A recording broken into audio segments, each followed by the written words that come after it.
Hello, I'm John Kraft, Kirk Allen. Ed County Watchdogs. We're going to talk about Fosterburg Public Water District Another water district? and the City of Carlinville and Jersey County Rural Water Company. And there's another municipality, I can't remember the name of it off the top of my head, a small village that also joined. So they're looking for a way to Circumvent the law. Yeah. They claim they want to provide potable water, safe water, good water to residents for the least amount of cost. So, in order to do that, they've been studying this for several years. They've come up with a plan to form a regional water nonprofit corporation. What, public bodies are going to form this corporation? 2 or 3 public bodies and a private non-profit water company, which would be Jersey County Rural Water Company, come up with an idea to start a regional non-profit water company. We don't believe they have the power to do that. So we've been looking at this whole process, and before we get started on whether or not they can actually do what they're doing, we came across the Fosterburg Water District, who thought it was prudent to spend the weekend in St. Louis and consume a bunch of alcohol and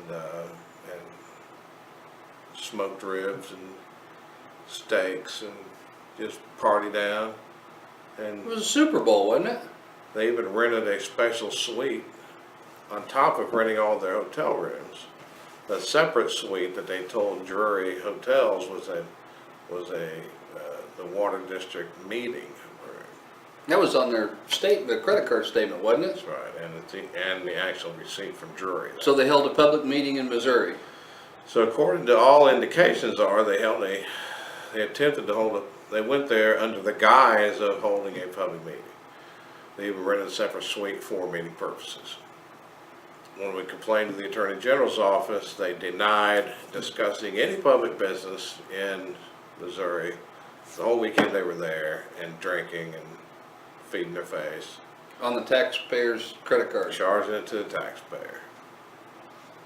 So, they only have 2 options. Either they held an illegal meeting, That'd have been the safer bet. or they violated the Constitution and illegally used public funds, property, or credit for private purposes. Because if there was no meeting, then there was no public purpose. And they said there was no meeting. Right. They didn't think that one through very good, did they? No, but their attorney even said there was no meeting. And my response to the AG, to their response to the AG was, please have them sign an affidavit attesting to the fact under oath that there was no meeting. That would make a civil lawsuit to recover the funds a lot easier, because there's the evidence. They signed under oath saying there's no meeting, pay the money back. Absolutely. So on top of that, in this whole process, I also asked one other question at the regional meeting. What statutory authority does a water district have to participate in the formation of a nonprofit regional water company? And the answer is none. I already knew the answer when I asked. Always know the answer before you ask the question. Yeah, so apparently their attorney looked at it. They've got a new attorney, by the way. That other one didn't work out real well. No, their attorney looked at it and said, they're right, you don't have the statutory authority. And we knew that. Statutes and Illinois law, we're not attorneys, so this isn't legal advice, but you have to, it's called Dillon's Rule. And yes, there's an intergovernmental agreement section in the Constitution that talks about,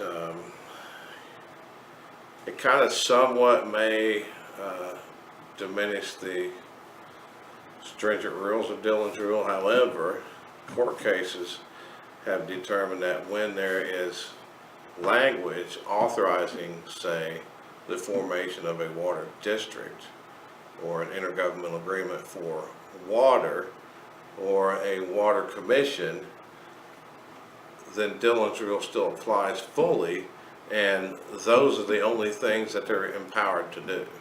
Right. Because they can only exercise the power of each of those public agencies by law. So if the statute was silent on water, or if it just said you may provide water to your residents, then they would have the power to provide water any means they felt prudent to provide water. But since there's defined ways that they can do that, they don't have the power to operate a nonprofit for that. They can contract with a nonprofit, that's in the statute. They don't want to do that. But they can't form the nonprofit in order to contract with the nonprofit. Carlinville's doing the same thing. They just haven't realized they can't do that yet. They're on their second attorney too, aren't they? Yeah, Yep. second or third. There is another water district, Gateway Regional Water Company. I keep saying district, but it's a company that has several water districts and municipalities within that regional private water nonprofit company that was set up, that this group of Fosterburg / Jersey County Rural Water and Carlinville are attempting to model their plan off of, but we just need to figure out how to shut the other one down because it's operating outside the law. They tend to do that pretty regular. Yeah, that's right. Why is Carlinville so adamant of shifting what they're doing now for water to this creation of a nonprofit? I don't know, there's closer water, 10 to 15 miles of water line instead of 45 miles of water line. It wouldn't have anything to do with recent family member businesses in construction and Well, things of that matter? family members fire up an excavation company just prior to any decision to move to the regional